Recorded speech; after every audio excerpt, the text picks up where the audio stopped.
1, 2, 1, 2. Here we go. It's my time to rise. It's my time to shine. It's my time to live. It's my time to fly. It's my time. It's my time. I can see it. I can feel it. Time has come now to reveal it.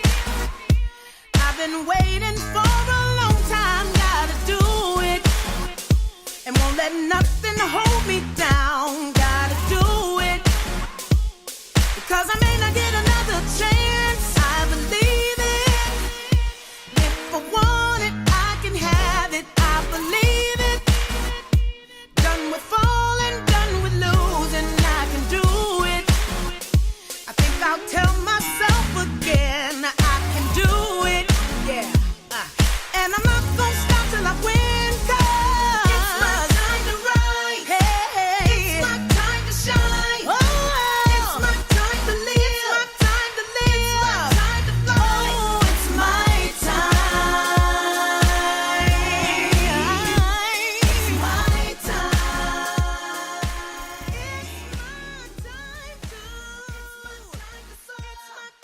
It's my time. Singing, it's my time.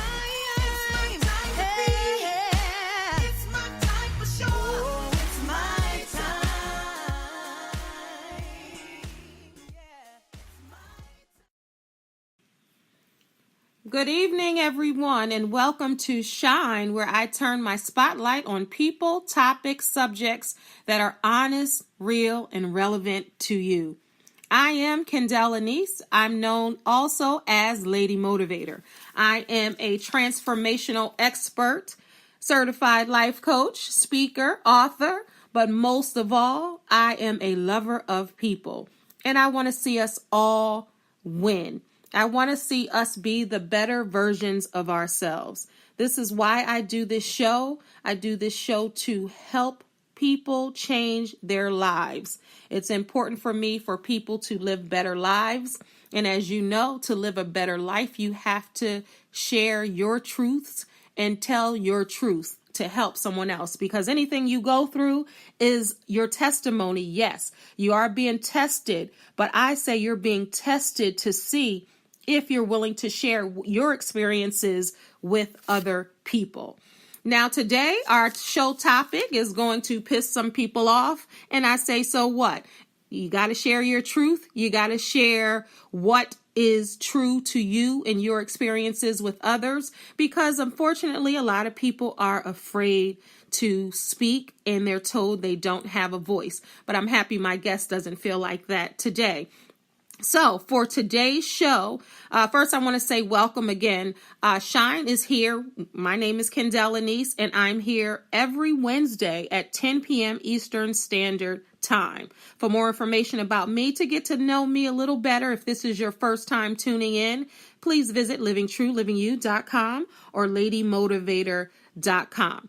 All right, so we're going to talk about the Me Too movement. I know you've heard about it. I know you've seen it on social media, but let me just tell those who it is for some of you that don't know, or what it is, I should say. Okay, the Me Too movement started October 2017 as a hashtag on social media. It was to help demonstrate the widespread prevalence of sexual assault and harassment in the workplace and beyond, after the sexual misconduct allegations against Harvey Weinstein, the Hollywood big deal.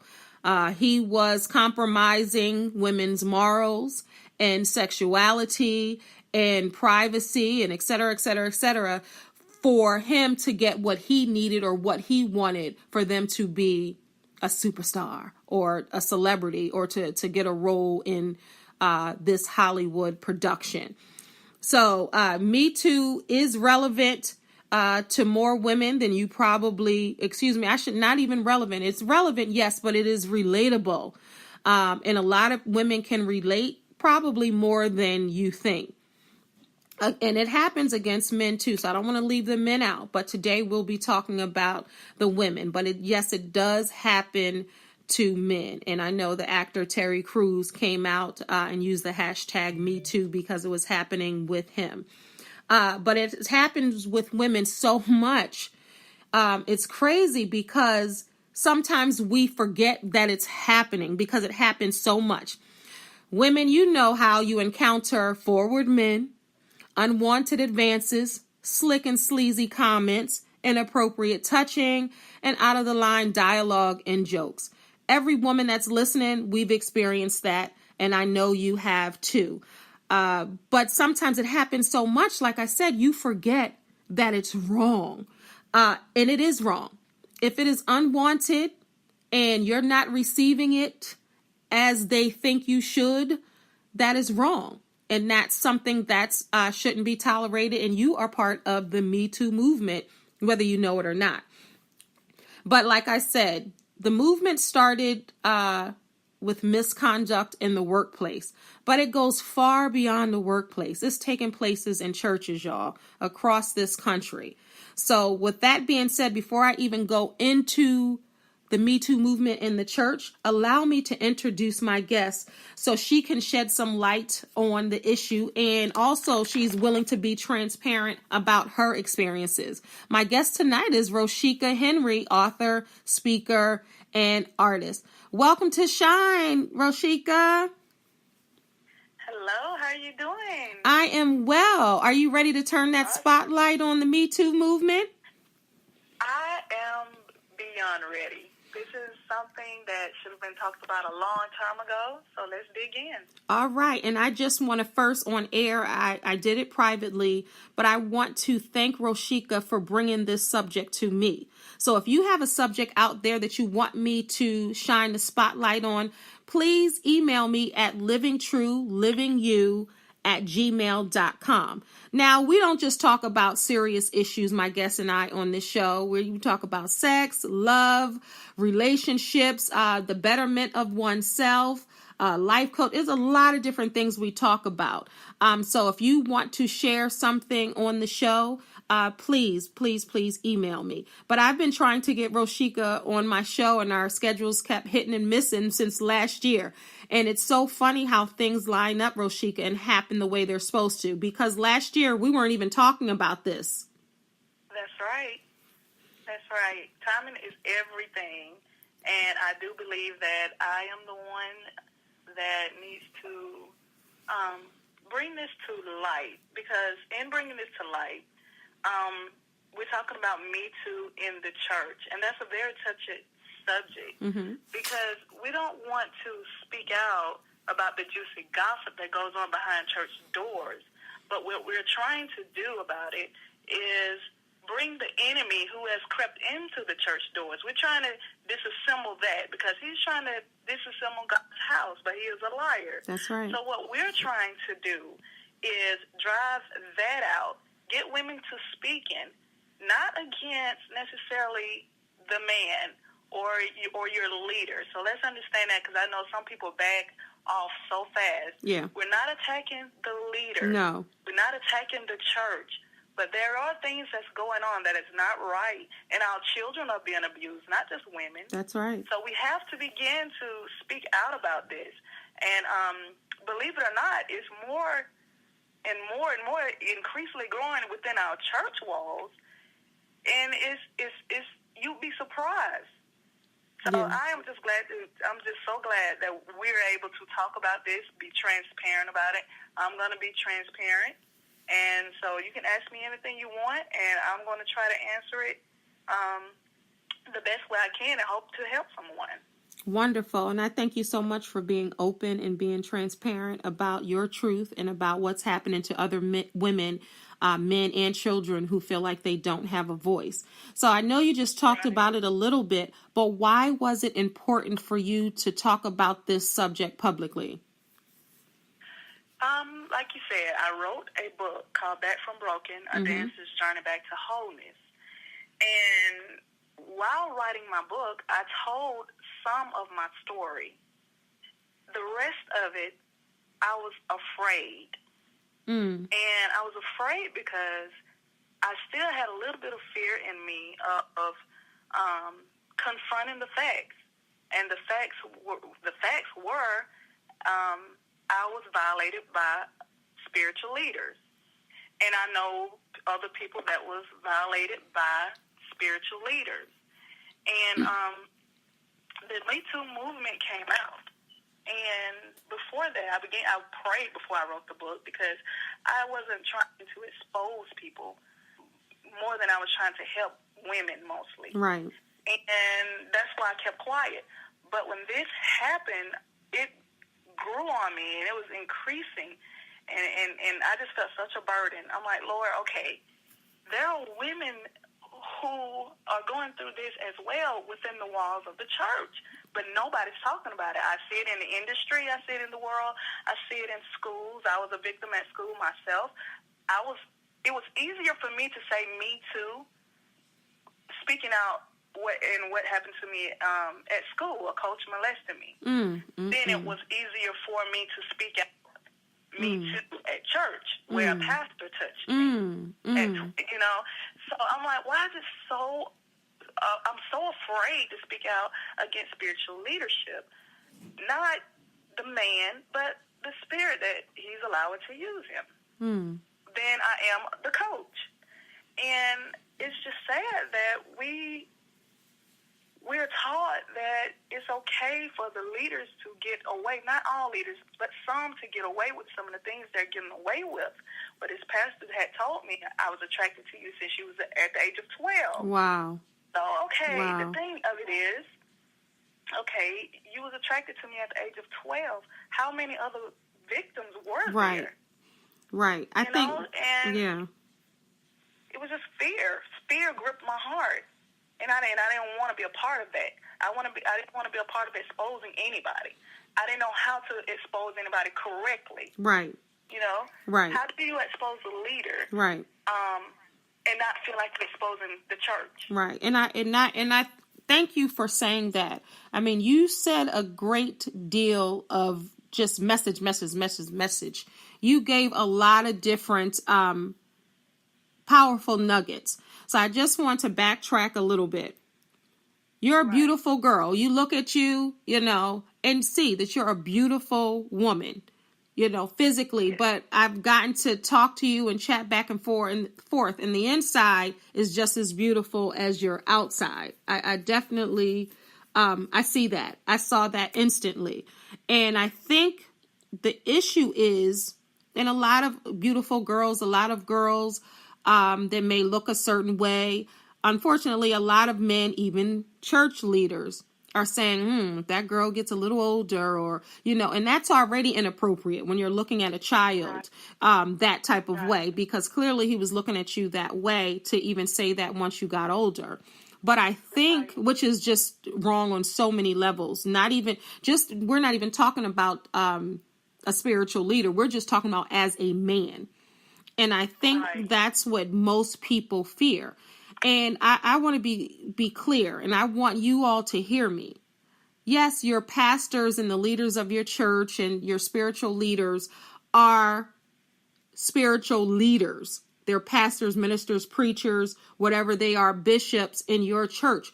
But one thing you have to understand is they're men. They're flesh. And I think a lot of people get it twisted. And they're afraid to tell on the leader of the church or the spiritual leader of the church because it's almost as if he's God. Right. And you don't want to tell on God. And that's the difference. And they're not. We have to understand that he may have been called by God. He may have gone to school and studied, and he's a scholar. He knows the Bible in and out. He is in ministry and all of that, but we have to not confuse that with them being God. And I think that's what a lot of people do. Like, you can tell on your coach because he's a coach. Right. But that your coach could have still been a man of God. I understand he's not a leader of the church, but then I think people have to understand that this is a man. And sometimes, and this is just my opinion, sometimes some people think they're called and they may not be. Or they may not. That brings up a very good point. Yeah. That's what I was going to say, too. Yeah. A lot of times. Because some people, I just want to say this one thing, and I'm going to let you go. I'm going to let you just take at it. But some people, some pastors have not arrived yet. That's right. In their spirituality, in their knowing and understanding the word, even though they're pastors. So they're still evolving as people and still learning and growing, and they're still flesh. I just really, really want to stress that point. Go ahead, Rosheka. What were you going to say? That is absolutely correct. That's a point I was going to make.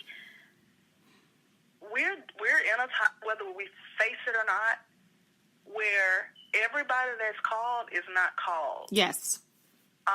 Everybody that is up does not have a burden for a soul. Yes. A lot of times it's about the money, and unfortunately, I know people like that, and they don't mind telling you, I'm in it for the money. God has not called me not one time to be a pastor. I've heard that with my own. Yeah. You take these different people, and it's just like you said, they're men. Even the leader, he's a man. Yeah. Before he's a man of God. Yeah. We don't know sometimes their issue. We don't know what they're fighting. Most of the time, we're going to them with our problems. But who are they going to? You know what I'm saying? Exactly. So a lot of times, if they're fighting something, and it's being a womanizer or a pedophilia, whatever you're fighting, it's like you have free access to that. If you all you have to do is gain trust. And unfortunately, I came up in a church that it was borderline cult. And I wrote that in my book. And we looked up to him as God. I remember I was a little girl, and his son died, our pastor. And I remember riding the bus, and I remember asking God, why did you let his son die? You should have took me, because I didn't know any better. That's how much I looked up to him. Wow. So if you look up to a man like that, and he touches you, or he hugs you a little too tight, do you honestly think a 12-year-old is going to say anything about that? Right. No, you're not. You're not going to say anything about that. You may feel a little weird, but most of the time, he's done it to someone else, and some of the grown-ups around you already know about it anyway, how he is. But if nobody's taking up for you, looking up for you, then unfortunately, it continues to grow. Yeah. And it grows. And you do not know how to free yourself. Yeah. You don't know how to do that. That takes an act from God. Yeah. So women can get caught up in that. And it's just like you said, you have to remember, these men are men. Yeah. And if it's a woman, we're just people. Right. We all have issues. And sometimes we just choose to be quiet. First of all, if you open your mouth, you may be afraid that the whole church is going to turn against you. Yeah, which is so unfair. You know what? It's not fair. And I think it's up to other women, since we're talking about the Me Too movement in the church, I think it's up to other women, the elders, some of the female pastors, some of the female deacons, some of the females heads of different committees. I think it's just doing such a disservice for the church that they cover the pastor so much that they'll let another woman get violated. I think that is horrible. And just like you were saying, we talked about pastors and having issues in their own struggle. Just like a doctor is not exempt from getting sick. That's right. Just because a doctor can help heal other people and he has the knowledge of medicine, or she has the knowledge of medicine, it doesn't mean that a doctor doesn't need another doctor. It doesn't mean that a doctor is exempt from getting sick or getting ill. Right. And that's the same with a pastor. That is his role. That is his job. And like you said, in some cases, that call was for somebody else. That call was not for them, but they decide it was the wrong number, and they took that call and rolled with it. And they're in it for the money, like you said, and not in it to save souls, because you can't be of God when you're violating the women. You can't be a certain, no, it's just impossible. You can't be a man and allow a woman to violate it at the hands of you or the mouth of you. And I think that I just find it very interesting that even some parents will not believe that a man of God or the man of the cloth could do this to their children. And what they do is continuously allow the children to be in front of the spiritual leader alone without parental guidance, or when a child tells the parent that something like this is happening, they still take them to Bible study. They still take them to church every Sunday, knowing that someone in that church violated a child. What do you think about that, Rosheka? Oh, my gosh. I have seen it, and it's very unfortunate. It's very unfortunate. And I'll say that because, first of all, people, it's not right for anybody to control your mind. It's not right if you allow them that. Nobody has control over that. God gave us free will. Mm-hmm. And if you can only imagine, if you take a parent that is under that mind control, then how are they going to protect their child? Mm-hmm. It's almost impossible because their eyes are closed until God opens them or they get free or whatever. Until then, the abuse keeps going on and on and on. Abuse in the church is alarming, on the rise in our country. And it's no respecter of social, racial, or religious boundaries. And as followers of Jesus, it is crucial that we have to join together in prayer, speaking out and doing all we can do to confront the evil in our society, to protect our children. Because if we don't do it, they're going to go through it. Mm-hmm. And it's just, it's like I said, it is alarming, the leaders out here that are fighting. And it's just not the church. Look at what's going on in school. Right. You can hardly send your child to school. Right. When I say leaders, I'm talking about everywhere. So it's no safe place. No, there's not. So let me ask you, Rosheka, with your personal experience, how old were you? Number one, the first time it happened with a leader, and how many times has it happened, and how far did the sexual advances go? Other than, I know you said your coach.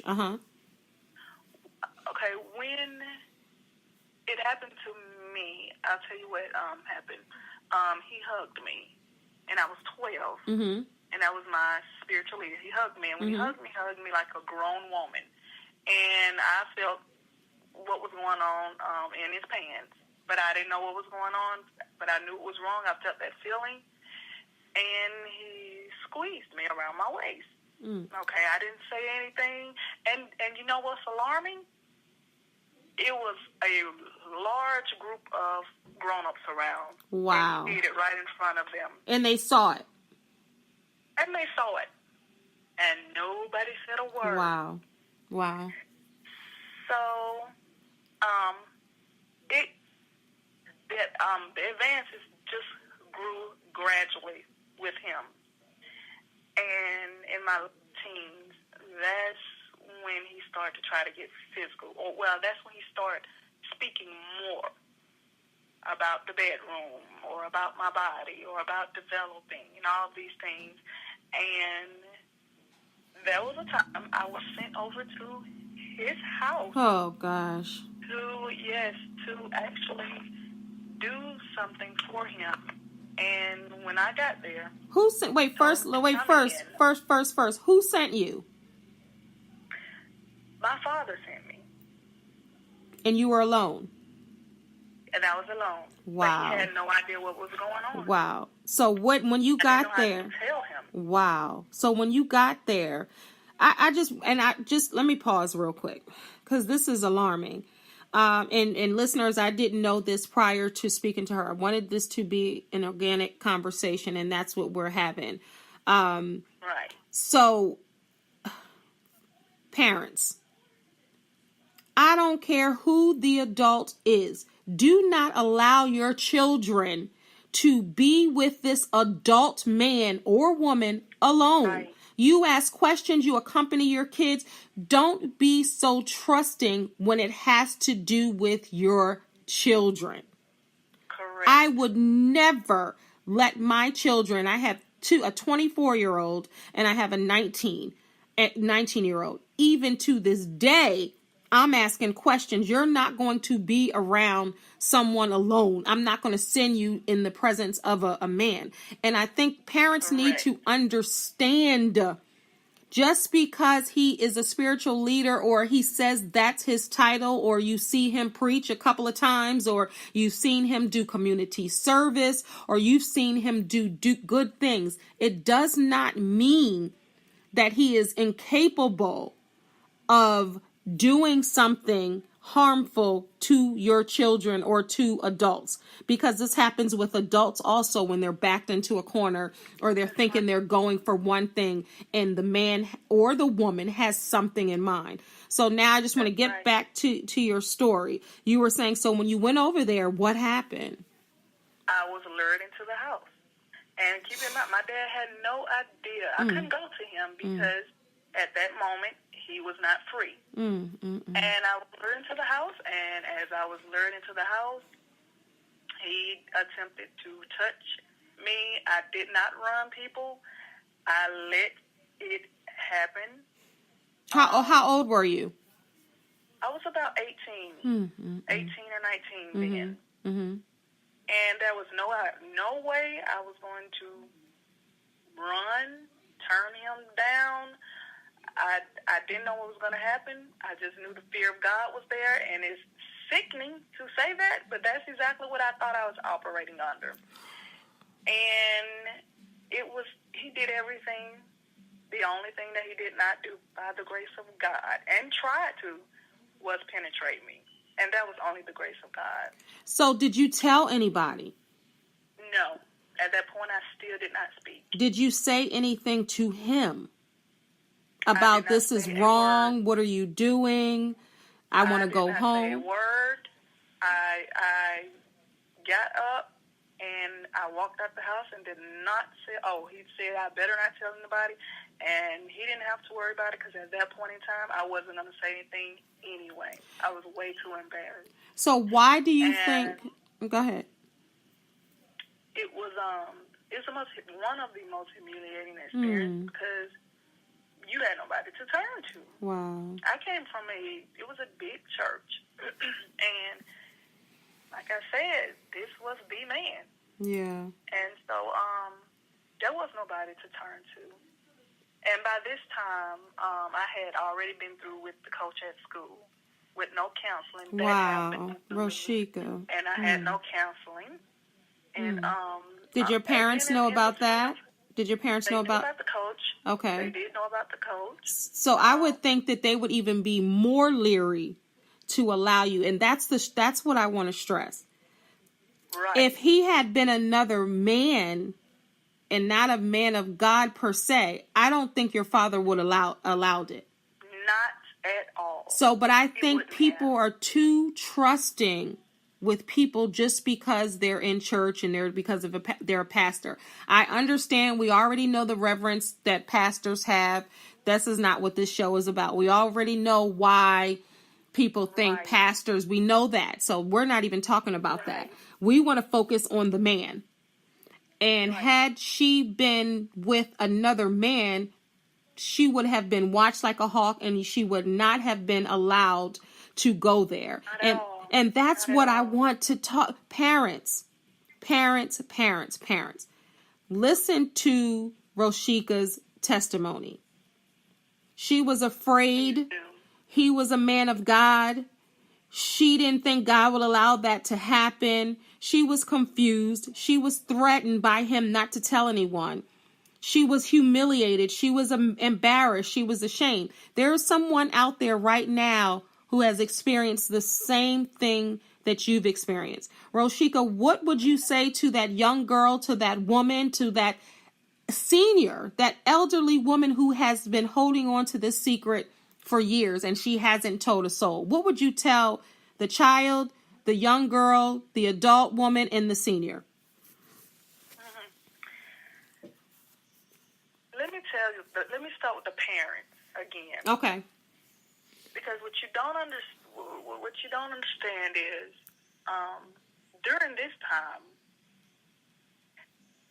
we had a pretty big church, but at that time I guess I was developing. By the time I hit my teen years, from 13, by the time I hit the year 18, about 60%, and I'm not even stressing, I'm not lying, about 60% of the men in that church tried to talk to me. I believe it.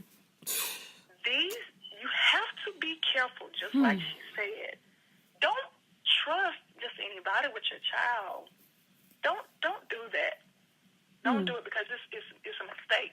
And if you are holding on to something like this and you are a child, please go talk to somebody. If they don't believe you, go talk to somebody outside the church. Talk to somebody, because somebody's going to hear you.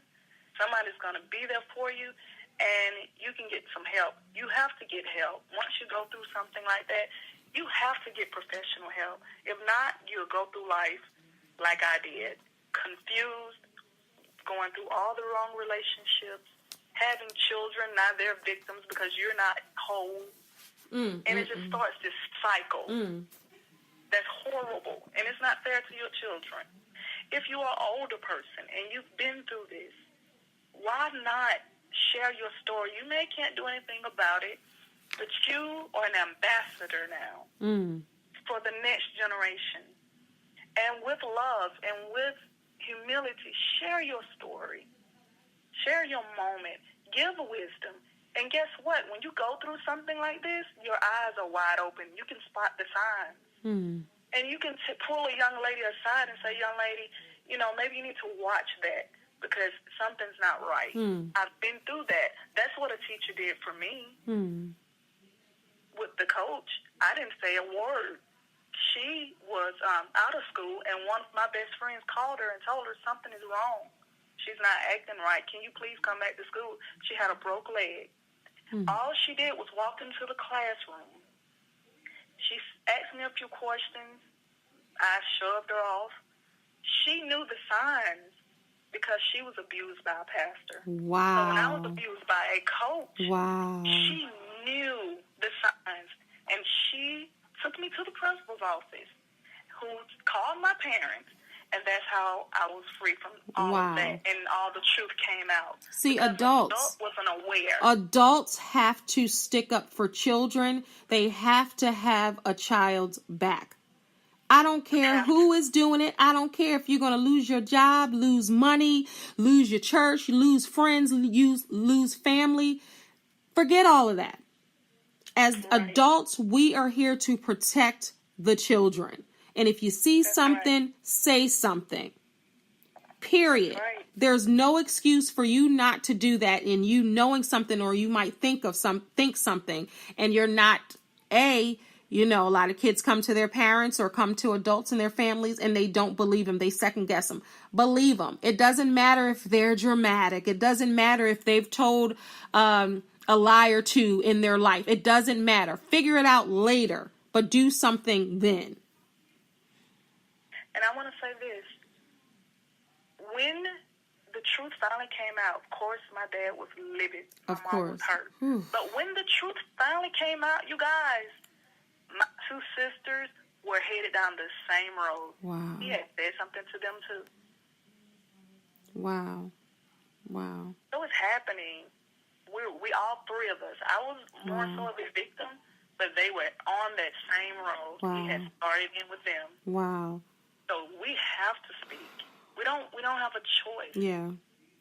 I understand. I understand the fear or the reservation, but what I want women to know, and this is what God put in my heart, he cares about the Me Too movement, y'all. Mm-hmm. He's pro-woman, and he's been pro-woman since the Old Testament. Mm. And I was reading different chapters and different things in the Bible where God would punish people like that. He is for you, not against you. Yes. When you speak, he'll speak for you. He will be there. Yes. Granted, you may lose friends. You may lose that church that you love. You may lose all of that. But in that journey, guess what you're going to do? You're going to gain new friends. You're going to gain like-minded people and people that have been through things that you've been through, and you're going to have that strength and that courage. And do you need to talk? I'm here. You're going to gain a whole new circle of friends, and one day you'll be able to be an ambassador to some little girl that's afraid to speak, and you'll notice it, and you'll be able to help her. But if you haven't came out of it, if you quiet, how are you going to tell her to open her mouth? That's right. Yourself. That's right. That's right. And she's going to go off your strength. That's right. She want to hear your story. That's right. Absolutely. I knew we were going to need more time. We're going to definitely have to do a part 2 because this is deep. And we can, would you like to come back next week? Okay, sure. Okay, so we'll continue this conversation, and I want to keep with the Me Too movement and talk about Me Too in the workplace. Have you experienced that? Of course. Right. And I think every woman, so I definitely want to talk about that. And next week I'll share some of my story and my experiences as well about the workplace. A lot of women experience that. And it almost is a work culture in a sense. Right. Yeah. So we're definitely, if you're listening this week, tune in tomorrow. I wish tomorrow, next Wednesday, same time for part 2 of the Me Too movement. We'll talk about the original, which is in the workplace. So Rosheka, tell the people how they can get in touch with you outside of this show, and also mention your book once again and let them know how they can get that book. Okay, the name of the book is Back from Broken, A Dancer's Journey Back to Wholeness, and you can order at www.backfrombroken.com. You can also go on iTunes if you're an Apple user and type in Back from Broken. The book should pop up as well. If you want to contact me, you can leave me a message also on the website, or you can contact me on my email, rosheka.henry@gmail.com. And that's Rosheka, Rosheka. Absolutely. Yes. So in about 10 seconds or less, inspire someone to know their value and know their worth and why it's important to tell. First of all, you're an overcomer. I come to you as a Me Too victor, not a Me Too victim anymore. Because once you open your mouth, once you start helping, once you get the help you need, now you're a victor. And you can go out and you can help a victim. So I want to encourage you to soar, know your worth, know your value, and understand that God did not make you to be walked on. We can be used, but don't let anybody misuse you, because you're a daughter of the King.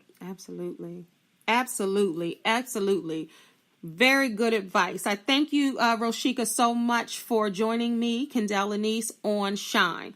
I want to thank you for tuning in to Shine, everybody. You can find me on social media platforms as at Kendall Anise on Facebook and at K.Lanise, K.Lanise on Instagram. I'm posting all the time. I'm very active on social media.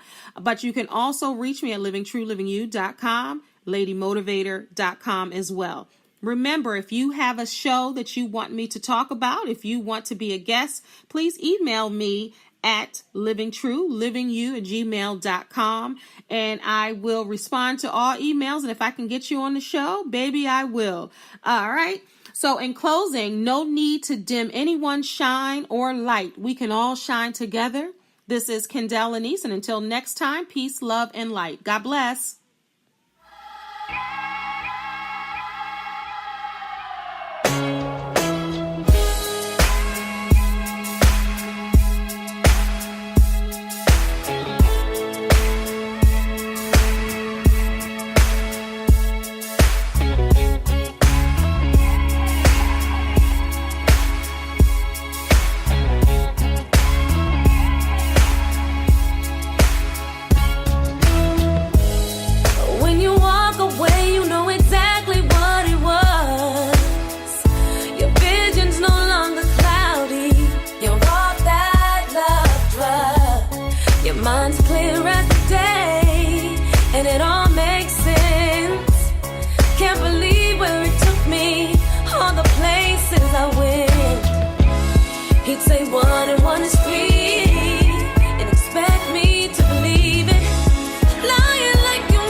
pieces of me.